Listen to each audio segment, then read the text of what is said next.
Hello guys, and welcome back to my channel. Welcome if you're new. My name is Mandy, and today I am going to be going over basically setting up my budget for March using the Budget Mom monthly budget sheet, as well as some of her trackers that I have here.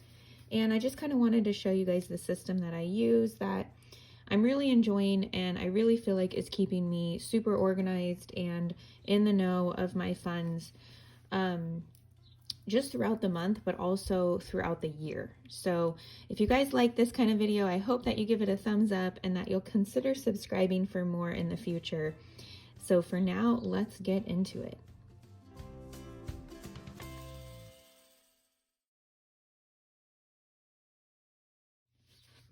Okay, so to start, I end up always trying to predict our income, and I know that this is a little bit different of a sheet that she usually uses. But what I do is I white out some of the areas to fit my needs, and we go from there. So I pretty much know what my income is going to be right now, but I don't know exactly what my husband's is going to be. So we always basically budget less than what we think it's going to be, hopefully less. So mine is usually about $2,500. So I try to write that in first because I get paid at the beginning of the month. If I know exactly what it is, then that's what I will write it there. If I'm off a little bit, then what I do is I just take that into consideration and I add it to this bottom number. We can also pretty much guarantee that my husband will be able to contribute $2,200. So from there, what I do is I go and I add them up. So we have about $4,700 for the month. Next, and I don't know if this is going to work. My whiteout is being a little tricky with me today. So what I like to do is fill in our savings here. I fill this section in as our sinking funds. I like to usually call these category funds, but they're kind of a mixture of both. So I just leave it at the word sinking fund since that's kind of what everybody seems to recognize them by. This is usually for our bills.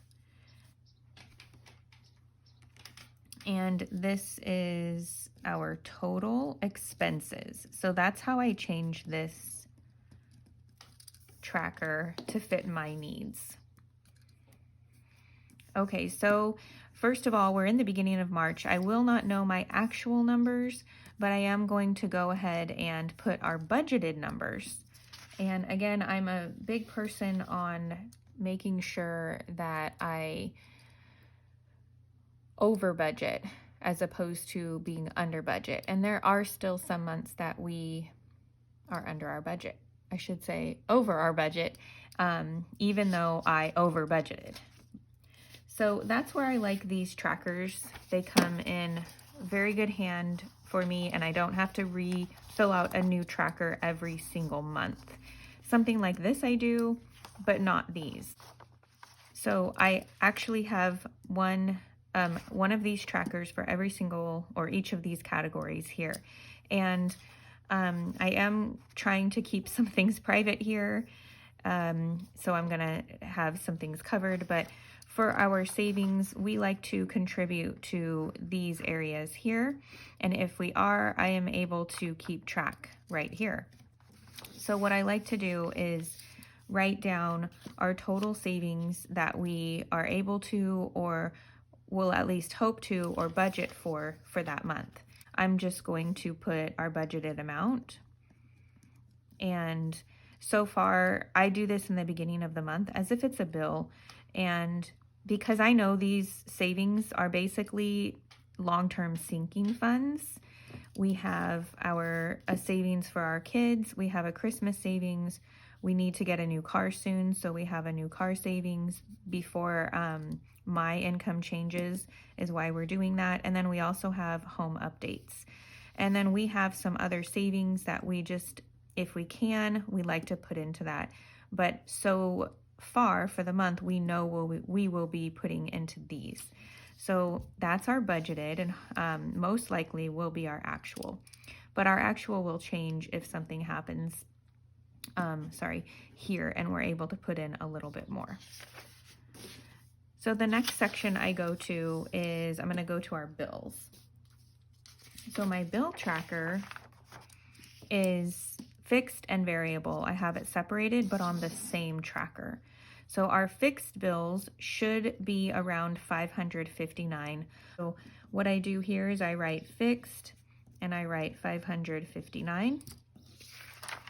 And these are our variables. Many of them are very close, but I just don't consider them as fixed, especially since our city one doesn't come out but every other month. So we budget for it that way, same as this pest one. So I know I need to make some adjustments, but and we budget about $1,016 for our variable bills.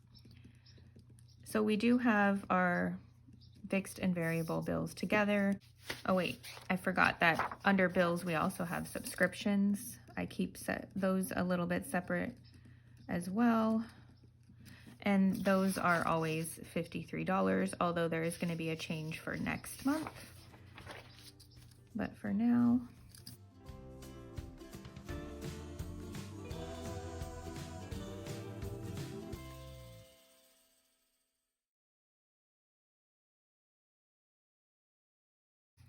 okay, now on to our sinking funds.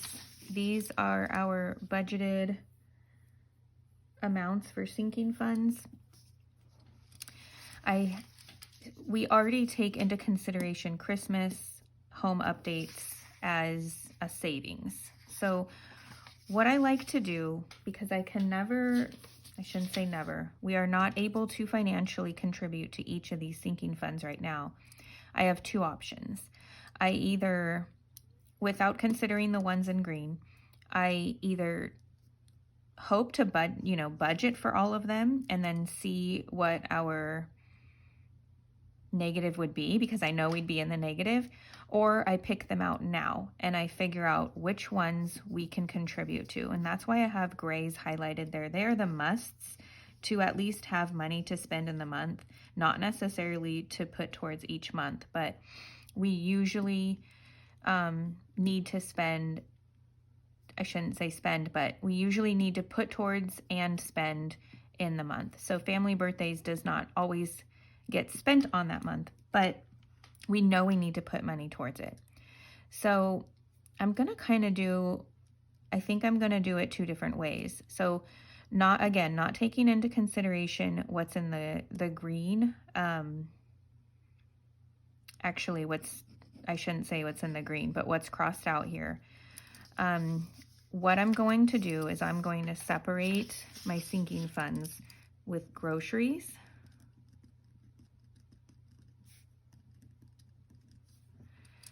And then I am going to add up all of them. So I know that with groceries and not considering these ones with lines through them, it's $214. So I'm going to take groceries to $2,114. So I'm going to take groceries away, and that ends up being $1,264.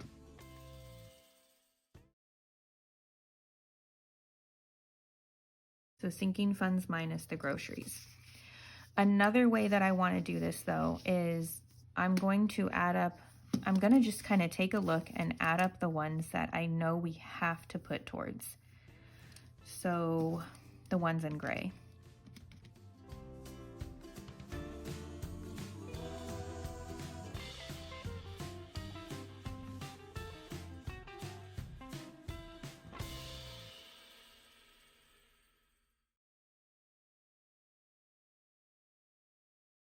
Let's see, 636. I'll just put gray area. And And I can even put a line through that, so that way I know that at least if we want money for all of them, it is the $12.64. But if we can't do money for all of them, it is the $6.36. So then what I do is I add up the groceries, and let's start with the $6.36. And the total would be $14.86 if we can budget for that. Now, and I'm gonna go ahead and do a second number where I add up the groceries and I add up if we could put to all of them, just so I know. And it's $2,114, just like my tracker says. So I'm going to make a little note here.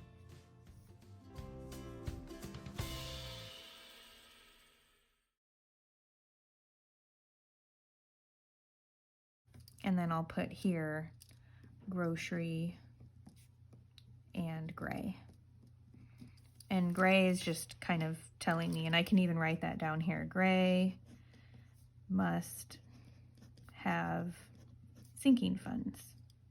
I'll just put SF because I might need space down here. Okay, there we go. So that should be everything that we need to be able to pay for the things that are priorities for us for this month. So then what I end up doing is I make sure all the totals are here, and I don't have too many. I can't list all of these things on here, and I don't want to do that every month. That's why I have these. So what I'm going to do is I'm going to write here, I'm going to take savings, and I'm going to put our budget for that. I'm going to take bills, and I'm going to put the total for that. And I'm going to take, now here's where sometimes I change it up. I either want to do the total for my sinking funds, but sometimes I do groceries. So let's go ahead and just do the total. And this is going to be grocery and gray. And then I totaled those up. And it ends up being $54.06. Now, I compare that to our income, and that is way over our income. 4,700 minus 54.06.